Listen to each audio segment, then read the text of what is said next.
Obama is an expert in the Alinsky method. Who is Saul Alinsky and what are his methods? He's the father of modern community organizing and the father of modern American radicalism. Alinsky wrote a book, among many others, by the name of Rules for Radicals, with 13 rules that are the cornerstone of his ideology, rules that are designed to break apart and destroy corporations and government. He believed that change came from the bottom up and could only be achieved from the outside. That if you target the poor, disenfranchised, and underprivileged, you can make them angry about their life and their situation, and offer them hope, help, and change. If you appeal to them, they will follow you, and that will get you power. Hillary Clinton wrote her thesis about Alinsky and his methods, but disagreed with his major premise. She believed change does not have to come from the bottom up. Obama, however, agrees with it passionately. During his early Chicago days, he was taught the Alinsky method by 3 community organizers in Chicago. They said he was a natural, and he was. But Obama's doing something even Alinsky never thought possible, using his methods as a politician. This becomes a contest of power. Those who have money and those who have people. We have nothing but people. So why should anyone be scared about that? In 1996, Obama seeked and received an endorsement from something called the New Party, an endorsement he requested. What is the New Party? It is a group that existed from 1992 to 1998. The group was started in 1992 by union activists named Sandy Pope, and it consisted of a loose coalition of unions, black activists, maoists, Trotskyists, and communist USA members. Yes, I said communists. They were mostly upset with Bill Clinton's too moderate position. The party utilized a concept called fusion, where a candidate can run for 2 parties, like let's say Democrat and New Party, and then votes from the New Party can be used to combine with votes from the Democratic Party to create a new fusion total. Some platforms of the New Party included full employment, a shorter work week, a guaranteed minimum income for all adults, and a universal social wage, the democratization of banking and financial systems, which included public control and regulation of banking. The New Party enjoyed some success, making headways in '93 in New York, and even attracting Al Sharpton, who considered getting an endorsement for his potential Senate run. In '95, New Party endorsed candidates that ran in 120 small elections, school board, zoning, city council, that kind of stuff, and unbelievably won 77 races. New Party received a lot of other members from another group. It's been all over the news recently, Acorn. Stanley Kurtz wrote an article quoting, "Acorn is the key modern successor of the radical 1960s New Left, with the 1960s bred agenda of anti-capitalism to match." Close quote. In 1996, New Party's ranks were filled with members from Acorn to the point where even papers like the New York Times referred to them as leftist. By representing Acorn as their lawyer, Barack Obama successfully had several victories.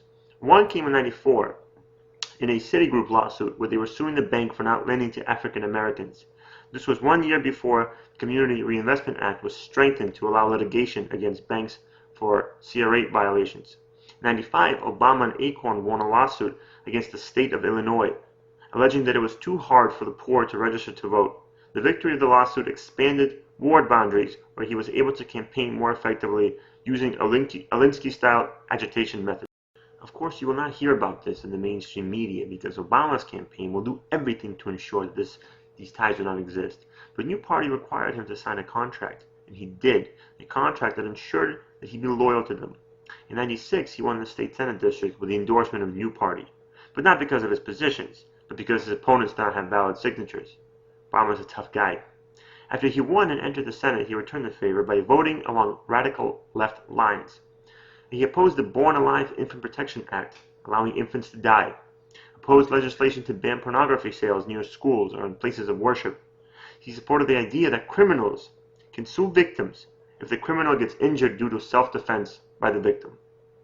Mind-boggling. These policies are radical to the bone, and it's no wonder that I found the quote on the Communist USA website. This is from cpusa.org. Barack Obama's campaign has so far generated the most excitement, attracted the most votes, most volunteers, and the most money. Does this make Obama a communist?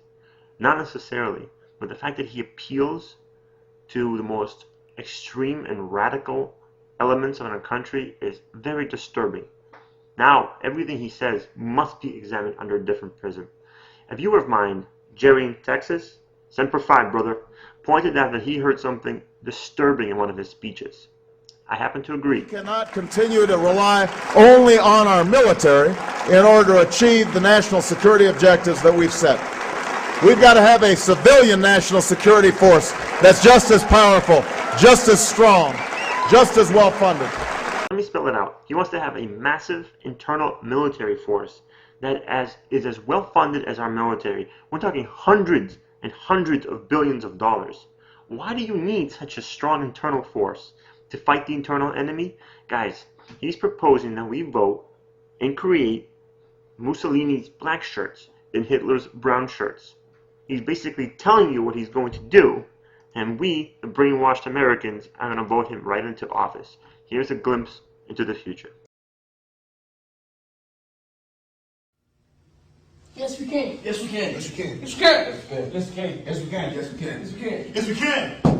Obama speaks on race America. Yes, we can. Embrace the burdens of our past, now know the victims of our past. Yes, we can. Take full responsibility for our own lives. Yes, we can. Have our own dreams and do not come at the expense of your dreams. Yes, we can. Teach others that while they may face challenges, discrimination in their lives, they must never succumb to despair. Yes, we can. Always believe that we write our own destiny. Yes, we can. Demand more from our fathers, spend more time with their children by reading to them and teaching them. For we have a choice in this country. We can accept things that bring division and create conflict, or we can come together and say not this time. For yes, we can. Obama's health care plan when the Ku